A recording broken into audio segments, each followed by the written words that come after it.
Hey, Conor here of Neversink Farm, and today I want to talk about systems.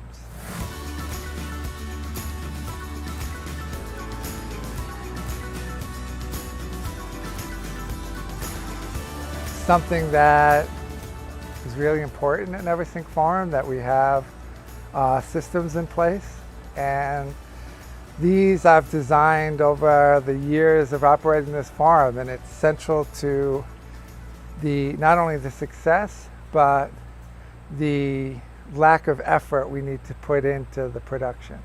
So one thing we do all the time is plant, right? We're planting all the time, whether it's paper pot planting or it's, hand transplanting with starts. It's something we do constantly. And I certainly couldn't explain to a worker every single time, this many inches apart, you want to use this crop and you need to go over there, and you're going to plant halfway and then make sure it's straight so that we can cultivate it easily. There's so many things involved in it that I'd be doing nothing but managing people and explaining the same things over and over again. So I simplify it, and the way I record a task is by creating a task ticket. And that task ticket is assigned to one or multiple people. And it's a very simple tool, right? And there's one for a specific system, and the planting is one specific system. So there's a specific task ticket, which is the sort of the manual for planting, right? So I tell them where it happens, what they're planting. Now I need to tell them the spacing, right? And I have standardized my spacing so that I know there's just, maybe 10, less than a dozen types of spacings on the farm. And I do that with the gritter. I used to do it with a rake with pins, and that worked, but it was much harder to get the rows straight. It took a lot longer and a lot more effort for it to be executed, and it took a lot more explanation on how to do it. But here, I do lettuce heads on a 3x3, and I'll explain what that is in a second. Spinach, I do it on a 4x paper pot, right? And then I'll do kale on a 2x2, right? And then the last column is which gritter spool. And that's a 3, that's a 4, and that's a 2. And so they know which gritter spool to use. And I'm going to go into that in a second. So now somebody has their sheet. They know where to go. They have a map of where to go. They have the crop they're doing and the spacing. I don't need to be there. They've got it all, right? So they do the checklist first. Now they go get those crops from the house. They bring them out to the field. They go to those beds. They make sure they have the gritter with the right spool, roll it out, and then perform the spacing. Now, if there's any question about that, right, along with the gritter, right, we make sure it comes with something that you can laminate and put onto the tool rack. So for a 3x3, right, you just add your spacing of how you want it. So for a 3x3, right, I'm getting it at all the corners of that grid, right? And that's why I call it a 3x3. 1, 2, 3, 1, 2, 3 in that square, right? So a 3x5, right, would be the 3x3 place spacing, right? But I put an extra one in the center, right? And I really like that for beets, okay?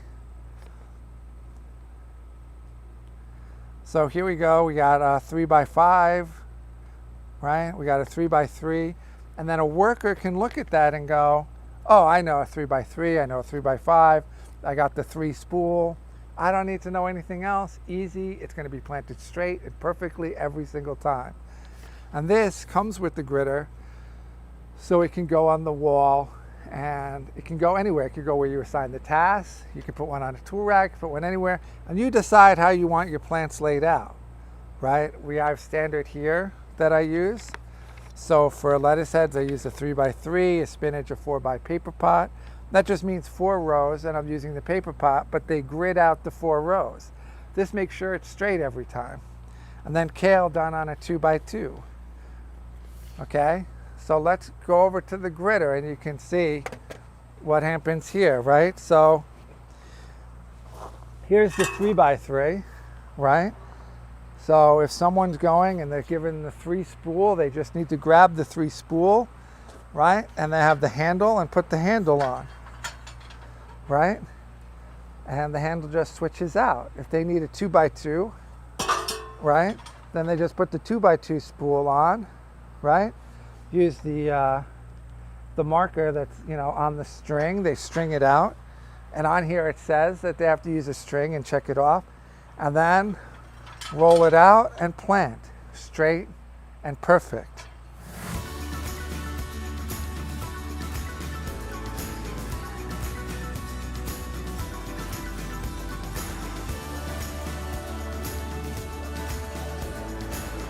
Why I made the gritter for my farm.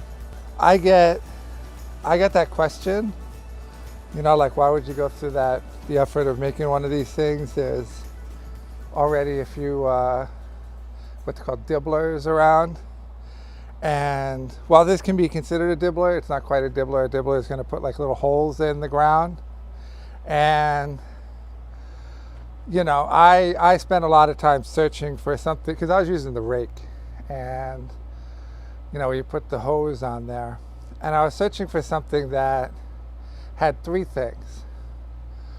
One, that had perfect spacing every time, and on a 30-inch bed there really is only a handful of spacing. You don't need infinite, right? When there's 2 rows, they're 15 inches apart, 3 rows, they're 10 inches, 4 rows, it's 7.5 inches. That's just the perfect spacing because that's equal spacing across the bed. And then from those spacings, you can either put more in each row by doubling it up. You can do a zigzag if you want, which I never do. So I needed something that was just the exact spacing every time. And either the dibbler would say where the thing would go, or you'd have to measure it out. Each time you put it back together, you'd have to take this wheel off or put in dibbles on there and then measure them out. And it's very hard to standardize, incredibly hard. And that leads to the next thing, which is ease, right? It should be easy to go from one to the other. If I send a worker out to the field and say, I need you to plant 3 rows of beets, and the dibbler is set up for 2 rows, oh my God, what are they going to do? They have to redo it, change it. Then the next person comes along for 2, they have to rechange it, figure it all out again.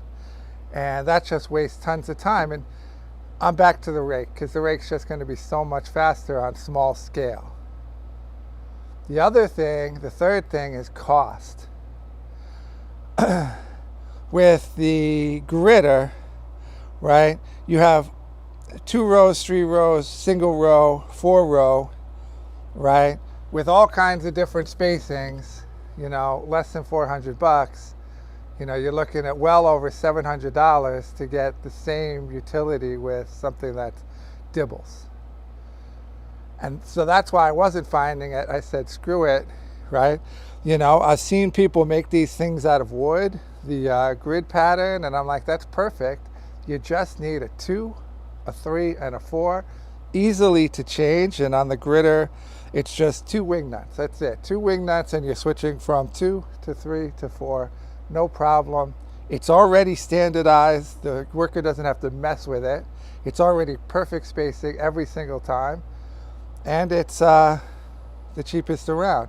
Certainly the spike dibblers or ones with points on them, that works for plastic, and that's a great option for plastic. I don't use any plastic, so it doesn't work for my farm. But in terms of dibbler, that's the reason I created it, and it's changed our farm. It's just made it so much quicker.